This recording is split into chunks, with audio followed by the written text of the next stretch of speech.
Terima kasih Anda masih bersama kami di Panorama Pagi. Dan sekarang waktunya Panorama Ragam, ya kan? Tapi kita tidak punya informasi yang banyak, cukup satu informasi saja yang diberikan. Tapi cukup menarik mungkin bagi Anda yang pasangan di rumah yang memiliki anak yang punya imajinasi yang tinggi, lalu pengennya main-main yang game-game atau animasi-animasi terus. Nah, ini ada informasi yang sangat menarik, ya kan? Ya, tapi sebelumnya kita permisi Ya dong. sudah, kalau gitu kita lihat informasi berikut ini. Menonton film kartun atau bermain video game memang sulit dipisahkan dari dunia si kecil. Namun, sebagai orang tua, kekhawatiran akan hobi si kecil tak perlu dirisaukan.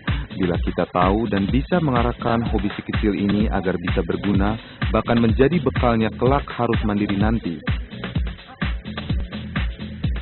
Sebut saja Waditya, animator lokal yang sangat ingin mengasah hobi animasi anak-anak Indonesia untuk menjadi animator lokal yang handal. Karyanya tak hanya telah dinikmati konsumen dalam negeri, tapi juga mancanegara. Animasi menurut saya adalah sebuah karya seni dengan cara kita menyusun gambar diam. Dengan susunan gambar diam tersebut, seolah-olah kita bisa membuat gerakan itu bergerak.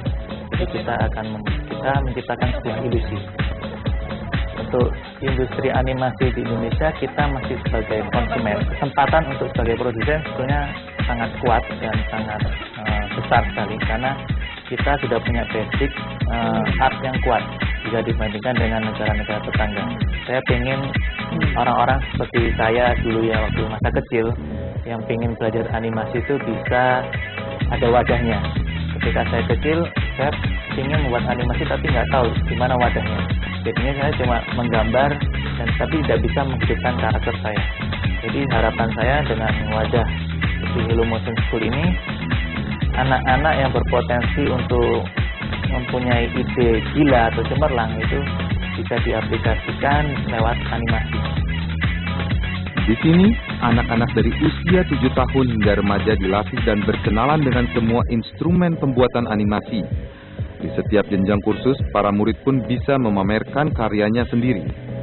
Kakak tuh waktu itu suka gambar di rumah. Jadi kan suka gambar, habis itu mau les sama bapak diizinin jadinya. Ya, tadinya saya nonton film kartun. Habis itu kan ada Hello Fresh, diajakin Monik nonton, terus itu ternyata ada lesnya, ikut gitu. Kan dari dulu emang suka nonton film kartun. Terus ternyata animasi itu lebih besar lagi daripada kartun. Pengennya sih kayak bikin-bikin iklan gitu. Kita tidak ingin karya mereka setelah jadi itu hanya disimpan di rumah. Setiap karya yang layak kita exposure lebih banyak benefitnya. Pertama, ya karya mereka ditonton banyak orang, pasti mereka bangga. Yang kedua ini kita akan profit sharing. Misalnya kalau karya mereka itu memang layak dijual, untuk freelance malah lebih dahsyat lagi harganya karena dia ngitungnya per paket atau per project. Ada teman saya mendapat project itu sekitar 8-15 juta, bahkan ada juga yang mendapat sekitar 50 hingga 200 juta. Jadi tergantung dari kesulitan project animasi itu sendiri. Pekerjaan menggiurkan, bukan? Rasanya tak ada alasan untuk menghentikan hobi si cilik. Bayangkan bila karya si cilik kelak berguna bagi bangsa dan dirinya sendiri.